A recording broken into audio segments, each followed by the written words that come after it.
esta reunión. We also have live closed captioning available in English. You can turn on this feature by clicking the CC button in the Zoom meeting toolbar, which is located in the bottom middle of your screen. We currently have an American Sign Language interpreter pinned to the screen, and we'll have ASL interpretation available throughout this meeting. So if you need ASL interpretation, go ahead and pin that person to your screen now. Thanks again for joining us for today's virtual presentation and breakout group discussions. We have a lot to share and discuss today, so let's get started.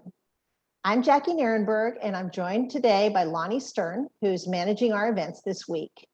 In addition, we have several speakers today who will be introduced when it's their turn to speak. The first portion of the meeting will be presentation style, with an opportunity for us to share information with you. Then we'll move to breakout sessions designed to hear from you.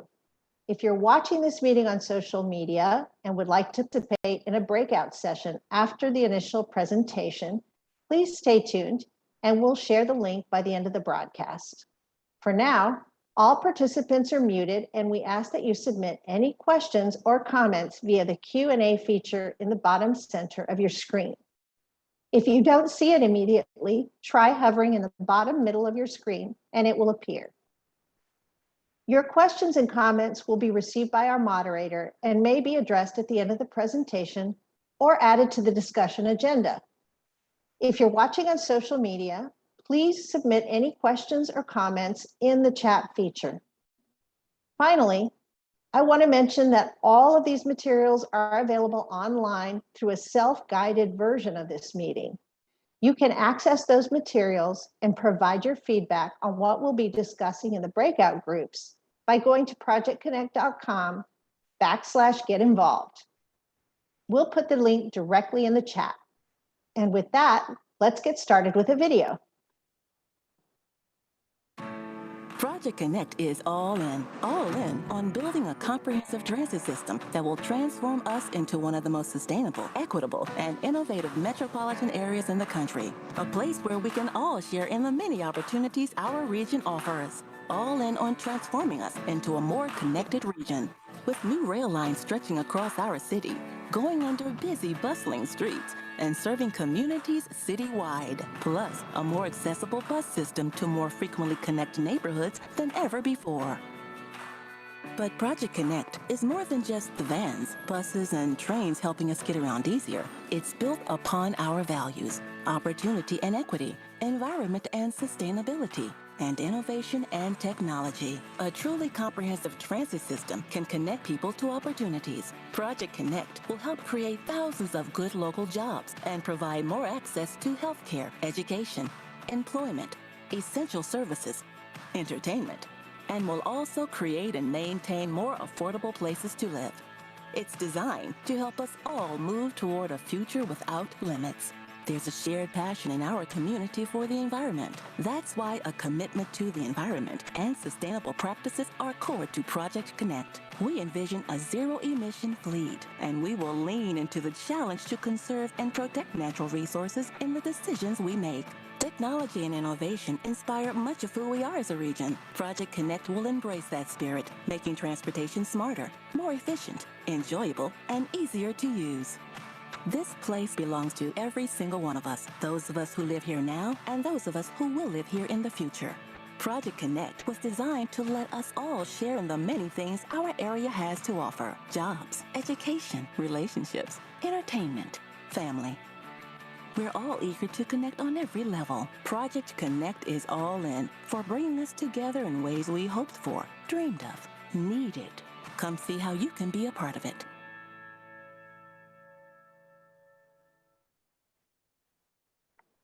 Project Connect is moving forward in so many exciting ways. Before we jump into the Orange Line presentation, we'd like to share some program-wide updates with you. Project Connect is a transit plan designed for Austin. It's not just one project or type of service like rail or bus. It's a fully interconnected system that will bring a number of firsts to the Austin area, including light rail service, a subway, expanded bus service, and an all-electric fleet. more on-demand circulator routes, and new park and rides to provide more connections into the larger transit system. Before we talk more about Project Connect, let's take a quick look at the history of planning and transit in Austin.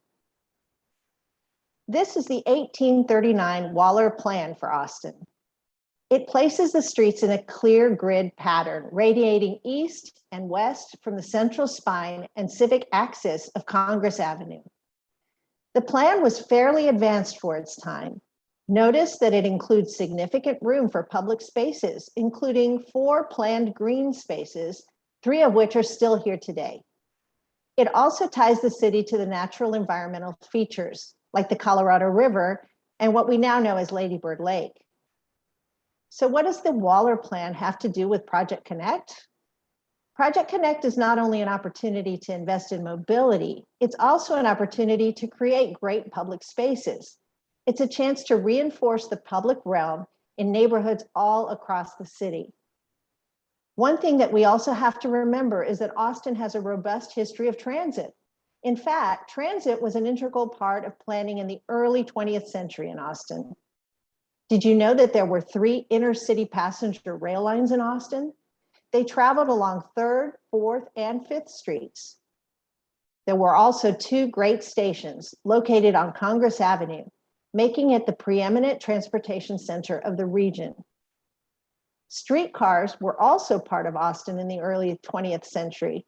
From 1891 to 1940, a system of 10 streetcar lines branched out in all parts of the growing city from the hub on Congress Avenue.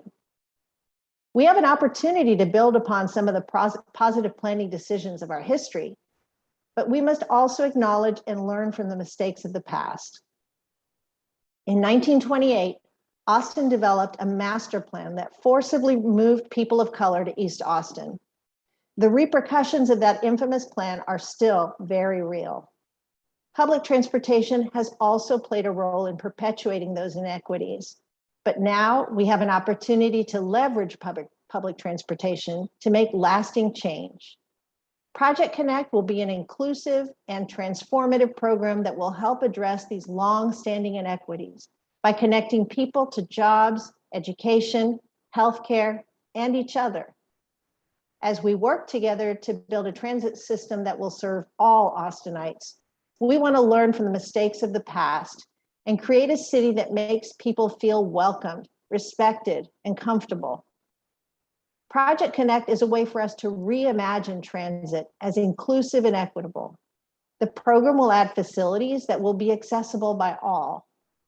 We imagine spaces that feel hospitable, welcoming, and inclusive, a city with a transit system that people can be proud of. And this is an opportunity to reimagine our public spaces. The program will add transit facilities as well as space for drivers, bicyclists, and pedestrians. The program will also aim to protect existing trees and add more where possible. This image shows the sequence plan for the overall program. As you can see, we're in our first year and working on most of the projects in the program, including the orange and blue lines, our 2 light rail lines.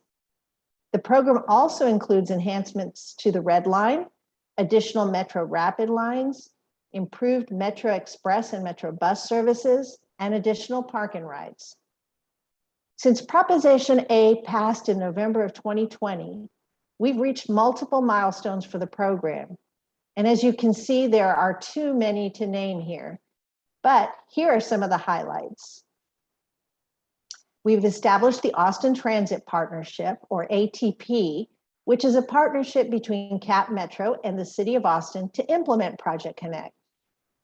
The team continues to work on planning the new McCalla Station, including additional bus infrastructure.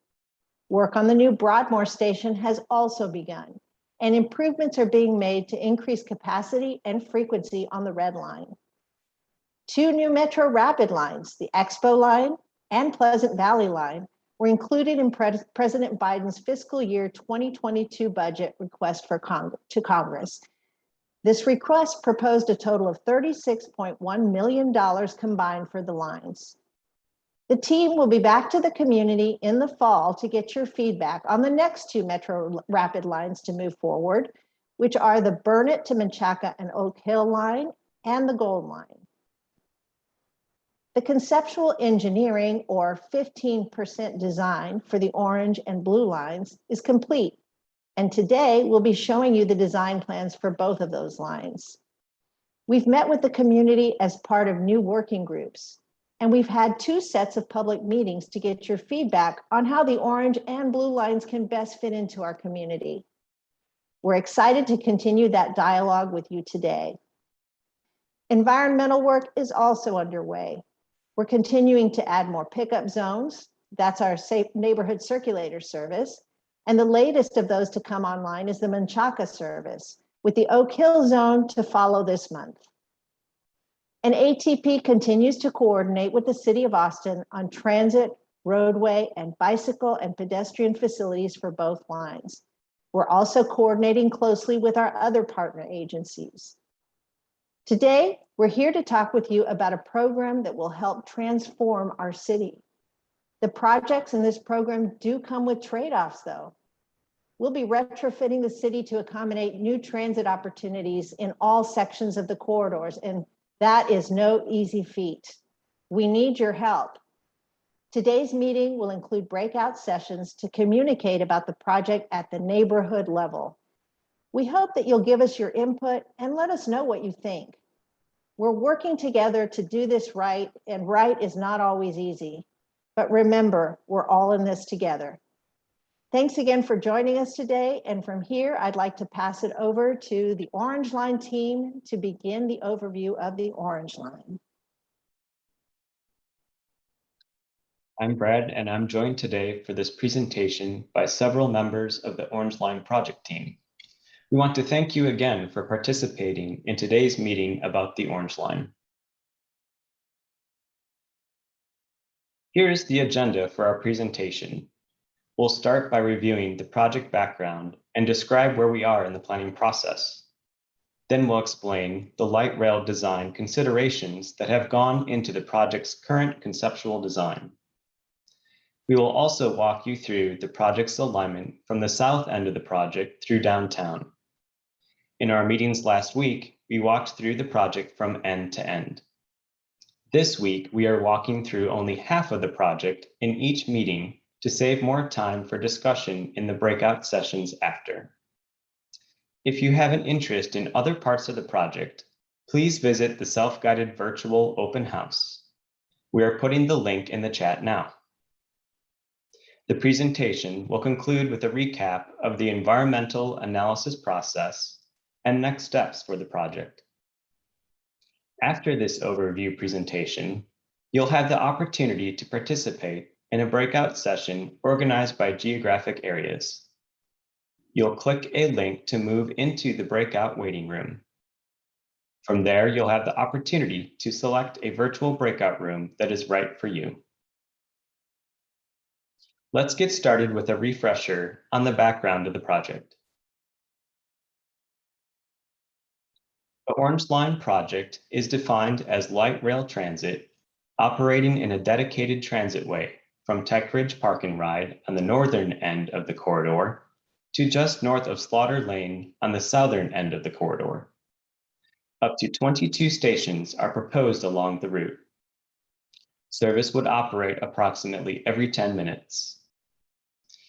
Given recent trends in federal grant funding, the funding approved by City of Austin voters would provide the local match to build an initial investment in the Orange Line from Stassney Lane to North Lamar Transit Center.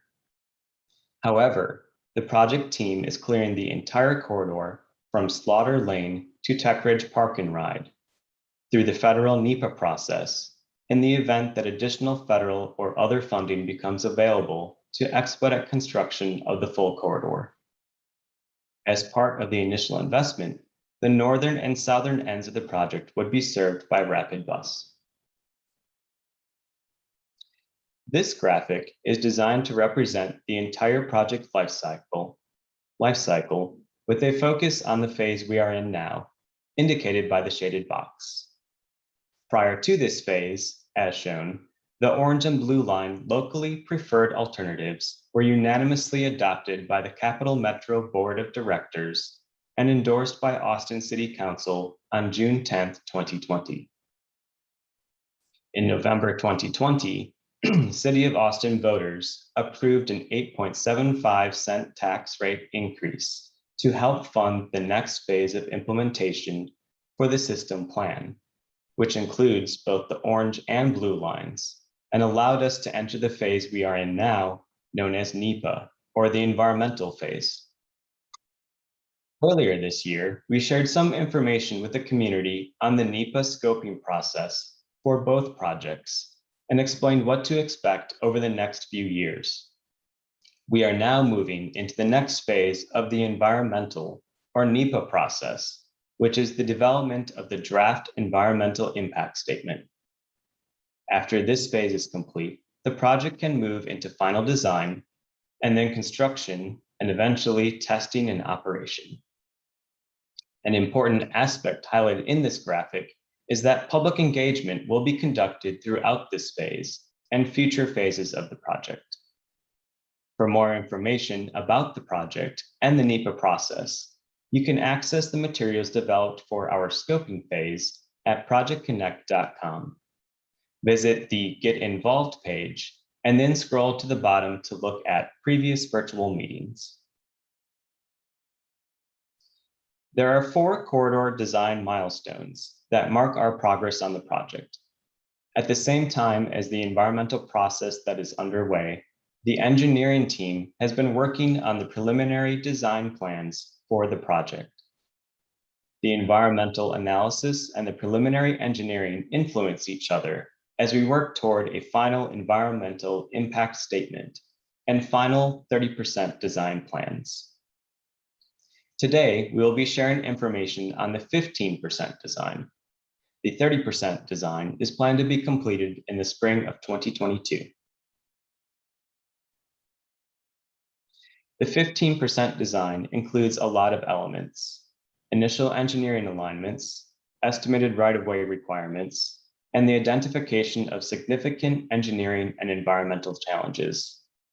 During today's presentation, we will share the light rail design elements and criteria that inform the project's design. We will also discuss the constraints and considerations that have gone into determining options for solving complex engineering challenges in the corridor. These considerations and the community's input on the project's design, including station design and amenities, will be used to refine the engineering plans. As part of the 15% design process, we will also analyze traffic impacts and develop initial estimates for things like service frequency and ridership.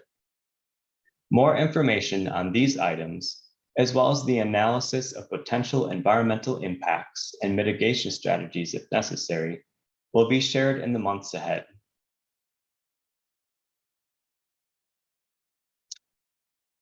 To recap some of our recent engineering, environmental, and public engagement efforts, we have conducted right-of-way and utility surveys and coordinated with the City of Austin on planned roadway, bicycle, and pedestrian facilities and future development projects. We have also initiated archaeological, environmental, and historic resources field investigations. We have held 2 rounds of public meetings, including scoping meetings that were held between January through March, and station alignment meetings in April and May of this year. This community input helps us understand community concerns and desires as we continue to design the project. More details about community engagement and the input gathered so far is on the Project Connect website.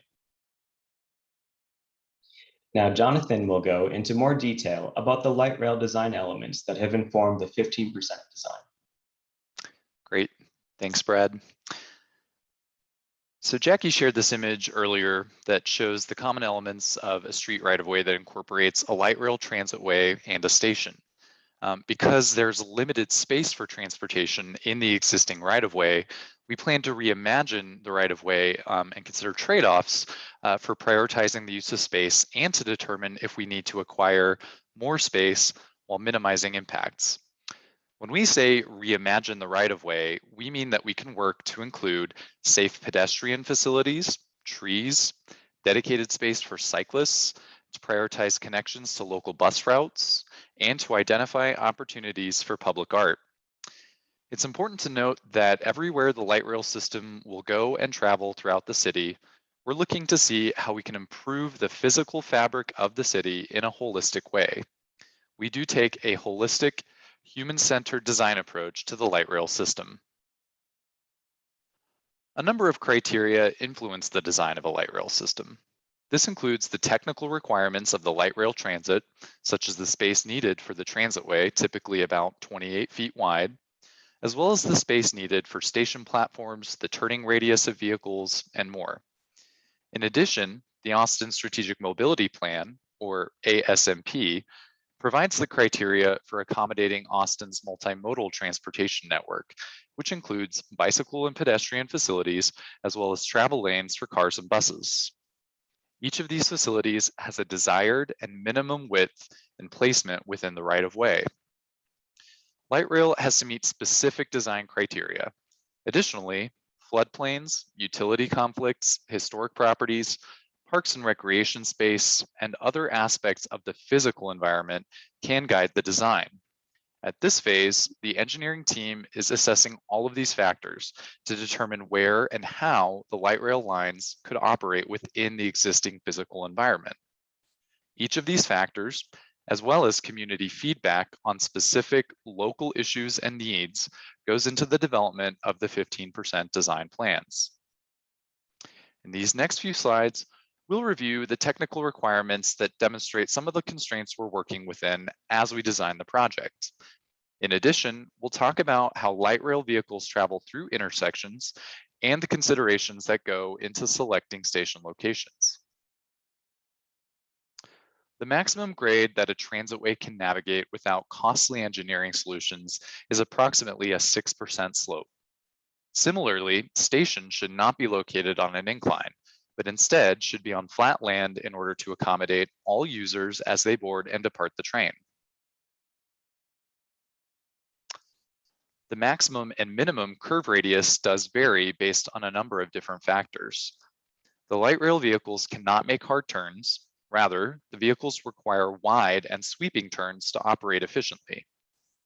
Similarly, in order for the train doors to align with the station platform, a train must be in a straight line when it comes to a station to provide safety and accessibility for riders. Operation of the transitway also requires that other vehicles turn at signalized intersections rather than crossing the transitway. This slide illustrates an example of how a car might make a left-hand turn to an existing roadway or driveway without light rail today by turning left across the travel lanes. With a light rail transitway, as seen in the image on the right, the auto traffic would need to go to the intersection to make a U-turn and come back to access the driveway or roadway of their destination. On this slide, the image on the right is the same as on the previous slide, which shows how a vehicle turns when the light rail vehicle is either stopped or has passed through the intersection. During this time, vehicles that are turning and crossing the transitway will be able to do so. The left-hand image shows the light rail vehicles traveling straight through the intersection, along with vehicles that are traveling straight on the adjacent roadway. Light rail vehicles will be given priority treatment at intersections to ensure that travel times are faster and more reliable. Much of our work in selecting station locations was conducted in earlier project phases. This slide provides a helpful high-level summary of how we evaluated where to locate a station along the corridor. Stations should maximize connections to the existing transit network, ideally providing stations that can be used by multiple bus routes or light rail routes. They should balance speed and access with stop spacing, meaning that when we zoom out from the station to see the radius of the area that a passenger could reasonably access on foot or bike, we're looking for a balance in coverage. Our goal is to minimize overlap in lower density areas, while at the same time, minimizing the gaps in coverage. In higher density areas, we may want more overlap between the coverage areas to really serve the most users efficiently. Finally, we want to serve high population and high activity areas, meaning stations would ideally be located close enough to the places that people want to go. So once they arrive at the station, they can walk or bike to their final destination with relative ease. So it's sometimes challenging to imagine how all of this will come together. So we wanted to share some example images of how these elements look in other communities. Here, the left and center images provide examples of how a street level transitway might look. The image on the right shows an elevated transitway. And on this slide, we're showing images of how a transitway might look as it goes into or comes out of an underground tunnel or subway. These structures are called portals. Finally, here we have some images showing example light rail stations from other communities. The image on the left shows a street level station in downtown Minneapolis. The center image shows an elevated station in Dallas, and the image on the right shows an underground station in Seattle. So now that we've covered the basics of the engineering process and the requirements, we'll talk about the Orange Line specifically and how we've applied those basics to the project's 15% design. The locally preferred alternative shared with the community in June of 2020 was a combination of the mode, which is light rail, the transitway, which provides dedicated space for transit, and the vertical profile. We shared the vertical profile you see here as part of the earlier design phase for the project. So we wanted to take this time to update you on some of the more significant design advances that have been made since the adoption of the LPA to provide a better overall picture of what the Orange Line design plans look like now. For now, an overview. Working from the south all the way through the Old Torf Station, the vertical profile being shown today is the same as shown previously. We still have multiple configuration options for both the transitway and the station at SoCo. We are also proposing a subway from Auditorium Shores to Government Center/Capitol West Station, meaning that the project would tunnel under Lady Bird Lake. This tunnel was formerly shown ending north of Lady Bird Lake. There are still some options under consideration for the exact location of the tunnel's end, both at the north and the south end, or the north or south portal. We are proposing a street level transitway between the UT West Mall and Crestview stations, and we're now proposing an elevated station at Crestview, as well as an elevated transitway crossing I-35 between Parmer and Tech Ridge. These are both elevated primarily to avoid conflicts with other transportation facilities. On this slide, you'll also notice some icons that we've incorporated throughout the next set of slides. It may be helpful to explain what these mean before we go through the next set of slides. So the rectangle with the word bus inside indicates that the station provides connections to local bus routes. The circle with the letter P inside indicates that we're currently proposing a park and ride at that station. A clear circle with a gold outline and a G inside indicates that the station provides a connection to the future gold line. A blue circle with a B inside indicates that the station provides a connection to the blue line, another light rail line in the initial investment. A clear circle with a purple outline and an M inside indicates that the station provides a connection to an existing or proposed Metro Rapid route. A red square with an R inside indicates that the station provides a connection to the red line, our existing commuter rail line. And finally, a green square with a G inside indicates that the station provides a connection to the proposed Green Line commuter rail line. As you can see, that we're focused on the Orange Line in this presentation, we are considering how the Orange Line would connect to other services within the existing and future transit system. These icons are carried forward throughout the next set of slides to help you understand how the project connects to the overall Project Connect system. Over the next group of slides, we'll be walking through a series of aerial views for the entire Orange Line project, and we will call out specific aspects of the project that we want to bring to your attention. After that, we'll break out into working group sessions where we will walk through the actual engineering plans and pause as needed to explain specific aspects of the project and to answer questions. Kimmy is going to go ahead and start the walkthrough in South Austin. All right, thank you, Jonathan. So starting from the southern end of the corridor, the transitway follows South Congress Avenue, meaning all of the stations would be along South Congress. As indicated by the dotted orange line, the Slaughter and William Cannon stations are not part of the initial investment, so they would not likely be built as part of the first project, but could be built as part of a future extension of the Orange Line. Slaughter Station would likely be near Ralph Ablanedo Drive and would include a park and ride connected to I-35. This connection would provide convenient access for those coming from the south on I-35. And then the William Cannon Station would be placed near the William Cannon Drive intersection. The Stassney Station would serve as the interim southern end for the initial investment and would include a park and ride and bus space for multimodal connectivity on the corridor. So before we get started, I want to do a quick orientation of the layout of the next group of slides. In the top left, you'll see the station or the area that we're focusing on. And then in the top right, you'll see a list of numbers and notes. When you look at the center aerial image, you'll see that there are also numbers, and then the number on the image matches to a corresponding note on the right side of the page. Additionally, on most of the aerial images, you'll see green arrows at each of the station platforms, and these green arrows indicate how pedestrians would access the station platform. Below the notes, you'll see a cross-section diagram, and this corresponds to the matching letter on the aerial image. This is an engineering concept used to show what the right-of-way would look like if you crossed it at a particular location. So for these cross sections, orange indicates light rail tracks and stations, and green indicates the pedestrian and bicycle facilities, generally with a tree and furniture zone in between them. The black and dark gray indicates the general purpose lanes or lanes used for cars, buses, or truck through traffic and turning traffic.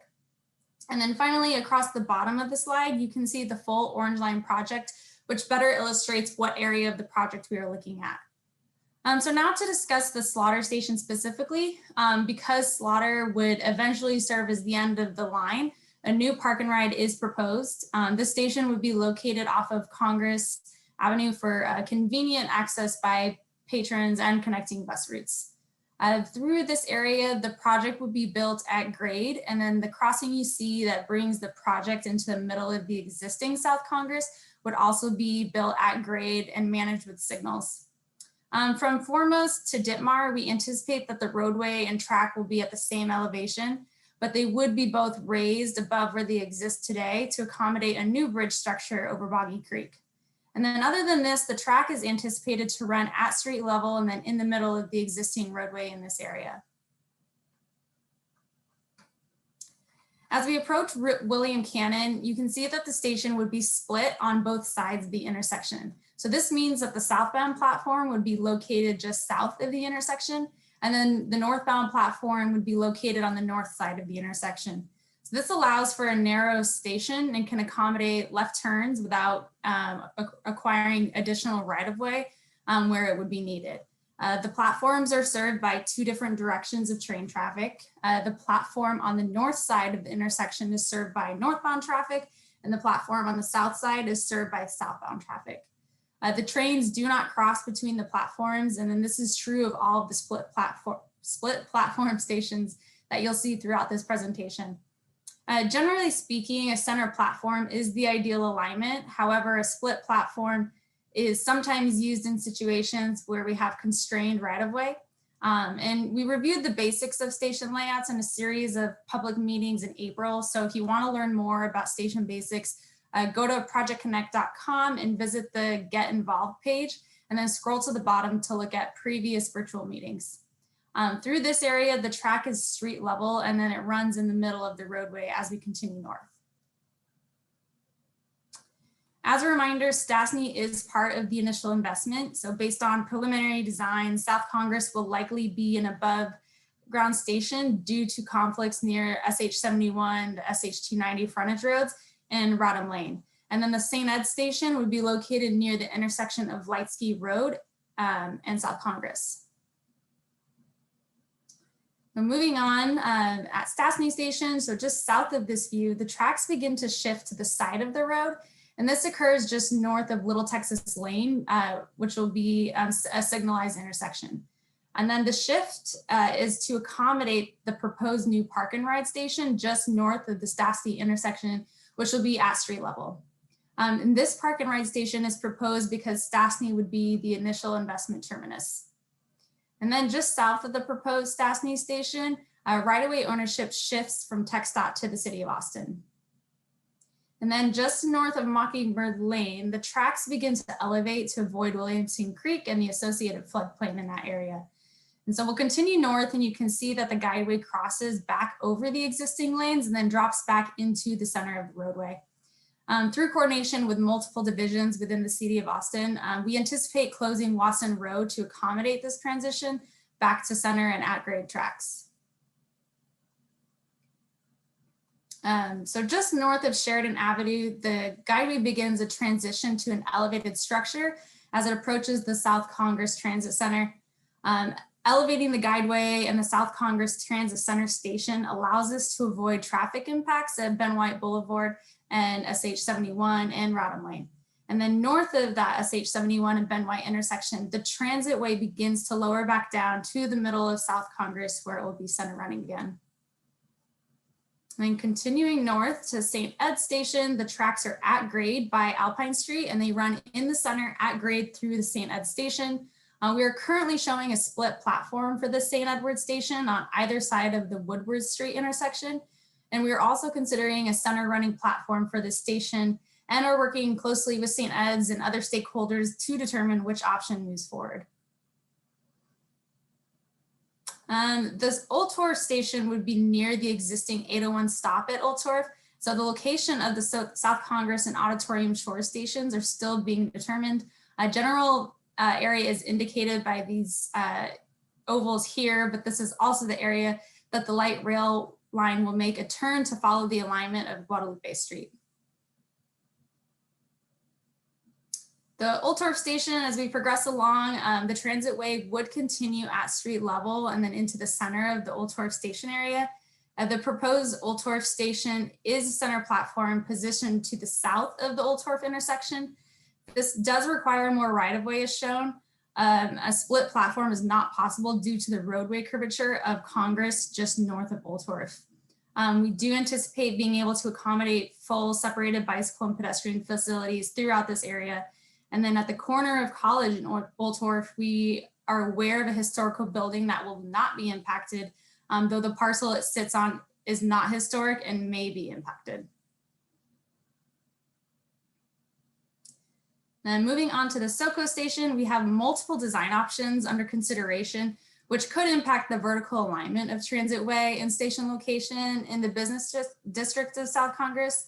And what you're currently viewing is the surface level option. So another option would include an extension of the subway all the way to Live Oak.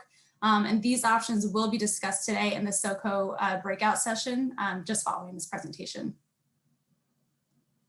And then continuing north to Auditorium Shore Station, regardless of where the subway tunnel ends, the south portal is located. The transitway is underground in the southern approach to the Auditorium Shore Station. And then you can see here how the transitway also leads the alignment of Congress in this area. Because it is underground, there will be no right-of-way impacts in this area, and the exact station location is adjustable. This is the best path to avoid utilities and create access to activity centers and to maintain a higher level of service via higher design speed using a sweeping curve as shown here in the slide. The tunnel continues underground, and then the transitway begins to come in line with Guadalupe just north of the river. And then a minor note here is to mention that the transparent building you see on the left is not in the aerial views because it was recently constructed. So several slides throughout the presentation have similar shadow buildings so that the aerial views better reflect what the current, and as we all know, ever-changing landscape of structures in this area. And And then the downtown working group you see is the Republic Square Station, which will be underground in the vicinity of 5th Street. This is also where orange and blue lines will connect. And then we also have the Government Center / Capitol West Station, which will also be underground.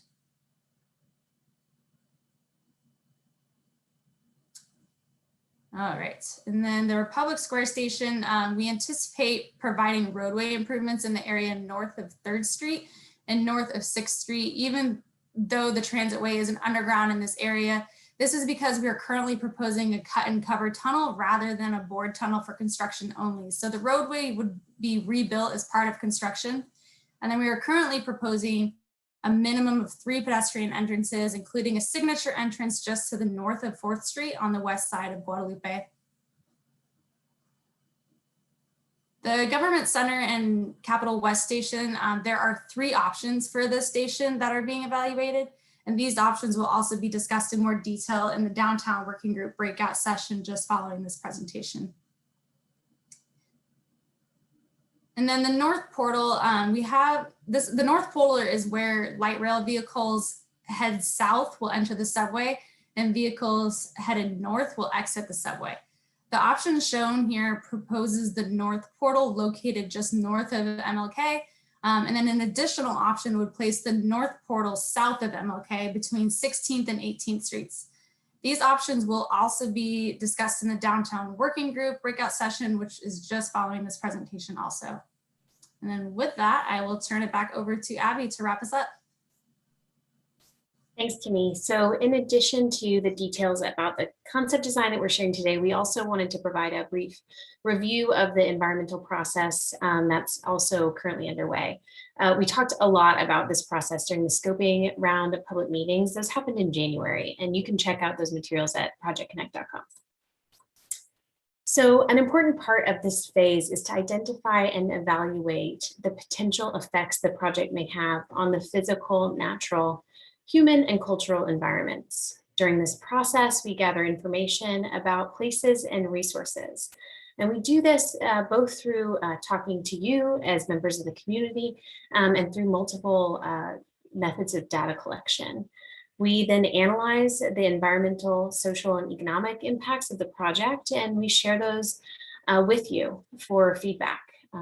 This helps us better understand your concerns and helps us to identify mitigation strategies so that we can better inform the decision-making process.